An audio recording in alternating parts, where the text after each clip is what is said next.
Welcome to Vivekananda academy. Thumbnail দেখে তোমরা বুঝতে পেরে গেছো আজকে কোন বিষয় নিয়ে আমরা আলোচনা করছি। আজকে দ্বাদশ শ্রেণীর 4th সেমিস্টারের পলিটিক্যাল সায়েন্স অর্থাৎ রাষ্ট্রবিজ্ঞানের প্রথম অধ্যায়ের যে 6 মার্কের প্রশ্নগুলো রয়েছে সেই 6 মার্কের প্রশ্নগুলো নিয়ে বা 6 মার্কের প্রশ্নগুলো নিয়ে আজকে আমরা আলোচনা করছি। ভিডিওর প্রথমেই বলে রাখি, ভিডিওটি স্কিপ না করে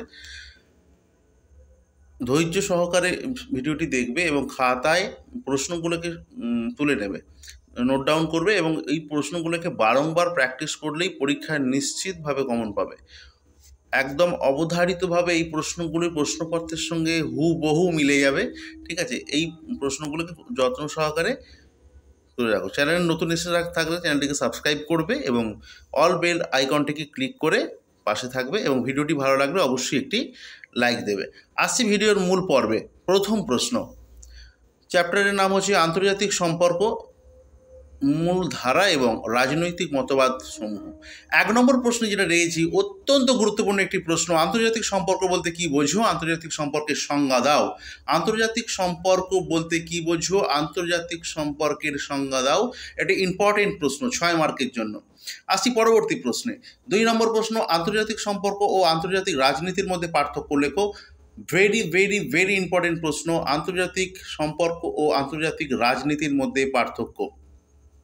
আমি তোমাদেরকে আবারও অনুরোধ করছি, এই প্রশ্নগুলিকে যত্ন সহকারে খাতায় তুলে নাও এবং এই প্রশ্নগুলিকে পলিটিক্যাল সায়েন্সের একদম পাখির চোখ করে এই প্রশ্নগুলিকে বারংবার প্র্যাকটিস করো। প্র্যাকটিস করলে দেখবে পরীক্ষায় হুবহু কমন আসবে। পরবর্তী প্রশ্ন, প্রশ্ন নম্বর 3, আন্তর্জাতিক সম্পর্ক বিকাশের ধারা সংক্ষেপে আলোচনা করো। আন্তর্জাতিক সম্পর্কের বিকাশের ধারা সংক্ষেপে আলোচনা করো। এটি অত্যন্ত একটি গুরুত্বপূর্ণ প্রশ্ন। যে মাত্র কয়েকটা প্রশ্ন আমি দিয়েছি, এই কয়েকটা প্রশ্ন থেকেই পরীক্ষায় কমন পাবে। যারা মনে করছো যে সময় খুব সংক্ষিপ্ত, মাত্র 2 থেকে 3 মাস সময় 4th সেমিস্টারের জন্য, তাদের ক্ষেত্রে বলছি ভিডিওর শেষে বা শেষ অংশে আমি বলে দেবো যে কোন কোন হাতে গোনা 3 থেকে 4টি প্রশ্ন করলেই তুমি পরীক্ষায় কমন পেয়ে যাবে। পরবর্তী প্রশ্ন, 4 নম্বর প্রশ্ন, আন্তর্জাতিক সম্পর্কের বিকাশের কাঠামোবাদ, নয়া উদারনীতিবাদ এবং নয়া বাস্তববাদের অবদান সম্পর্কে আলোচনা করো। এই প্রশ্নটি 2 স্টার দিয়ে রাখবে তোমরা, গুরুত্বপূর্ণ একটি প্রশ্ন। পরবর্তী প্রশ্ন, 5 নম্বর প্রশ্ন, আন্তর্জাতিক সম্পর্কের তত্ত্ব হিসেবে বাস্তববাদী তত্ত্ব ব্যাখ্যা করো। আন্তর্জাতিক সম্পর্কের তত্ত্ব হিসেবে বাস্তববাদী অর্থাৎ বাস্তববাদী কী ধরনের তত্ত্ব প্রদান করেছেন আন্তর্জাতিক সম্পর্কের ক্ষেত্রে সেটা আলোচনা করতে বলা হয়েছে। চোখ রাখবো। পরবর্তী প্রশ্নে 6 নম্বর প্রশ্ন, মার্ক্সবাদের মূল নীতিগুলি আলোচনা করো। মার্ক্সবাদের মূল নীতিগুলি আলোচনা করো, গুরুত্বপূর্ণ একটি প্রশ্ন।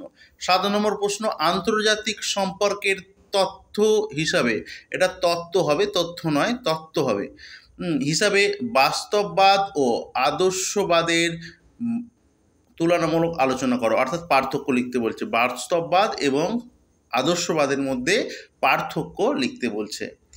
আসবো পরবর্তী প্রশ্ন। ভিডিওটিকে আমি আস্তে আস্তে স্ক্রল করছি, তোমরা স্ক্রিনশট নিয়ে রাখতে পারো অথবা খাতায় সুন্দর করে তুলে নাও। এই প্রশ্নগুলিকেই বারংবার প্র্যাকটিস করো, পরীক্ষায় অবধারিত ফল পাবে।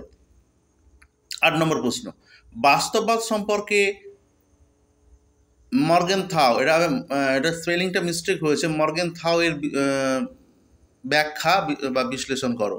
মর্গেনথাউ যে তত্ত্ব দিয়েছেন তাকে বিশ্লেষণ করতে পারে, যে এটা মর্গেনথাউ হবে, স্পেলিংটা একটু মিস্টেক আছে, তোমরা দেখে নেবে। তো এই আসছে প্রশ্ন। এবার কোন কোন প্রশ্নগুলো গুরুত্ব নিরীক্ষে অনেকটা এগিয়ে, মাত্র 3 থেকে 4টি প্রশ্ন করলেই এখান থেকে কীভাবে কমন পাবে। বাস্তবে মার্ক্সবাদের মূল নীতিগুলি আলোচনা করো, মোস্ট ইম্পর্টেন্ট প্রশ্ন। মার্ক্সবাদের মূল নীতিগুলি আলোচনা করো, মোস্ট ইম্পর্টেন্ট ভিভিআই প্রশ্ন, 6 নম্বর প্রশ্নটি। এছাড়াও তার সঙ্গে রয়েছে পরবর্তী প্রশ্ন বলে দিচ্ছি আমি। পরবর্তী প্রশ্ন আস্তে আস্তে স্ক্রল করছি, দেখে নাও তোমরা। পরবর্তী প্রশ্ন হচ্ছে 4 নম্বর প্রশ্নটা 2 স্টার দিয়ে রাখো এবং সব থেকে যেটা গুরুত্বপূর্ণ প্রশ্ন, আন্তর্জাতিক সম্পর্কের বিকাশের ধারা সংক্ষেপে আলোচনা করো। মোস্ট ইম্পর্টেন্ট প্রশ্ন 3 নম্বর প্রশ্নটি। 3 নম্বর প্রশ্নটি মোস্ট ইম্পর্টেন্ট প্রশ্ন, ওটাকে 3 স্টার দিয়ে রাখো। ভিভিআই প্রশ্ন, অবশ্যই এটা সবার আগে করবে এবং তারপরে আসে আন্তর্জাতিকতাবাদ এবং আন্তর্জাতিক রাজনীতির মধ্যে পার্থক্য লেখো। ভিভিআই প্রশ্ন, কোশ্চেন নাম্বার 2, মোস্ট ইম্পর্টেন্ট প্রশ্ন, কোশ্চেন নাম্বার 2।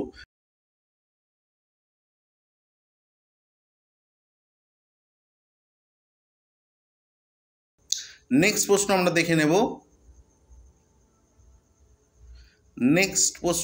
আমরা দেখে নেব। প্রত্যেককে অনুরোধ করছি, ভিডিওটি যদি ভালো লাগে অবশ্যই লাইক করে পাশে থাকবে। পরবর্তী প্রশ্ন, প্রথম প্রশ্ন, প্রশ্ন নম্বর 1, আন্তর্জাতিক সম্পর্ক বলতে কি বোঝো? আন্তর্জাতিক সম্পর্কের সংজ্ঞা দাও। মোস্ট ইম্পর্টেন্ট একটি প্রশ্ন। আজ এ পর্যন্তই। পরবর্তী ভিডিওতে আবার দেখা হচ্ছে। ধন্যবাদ।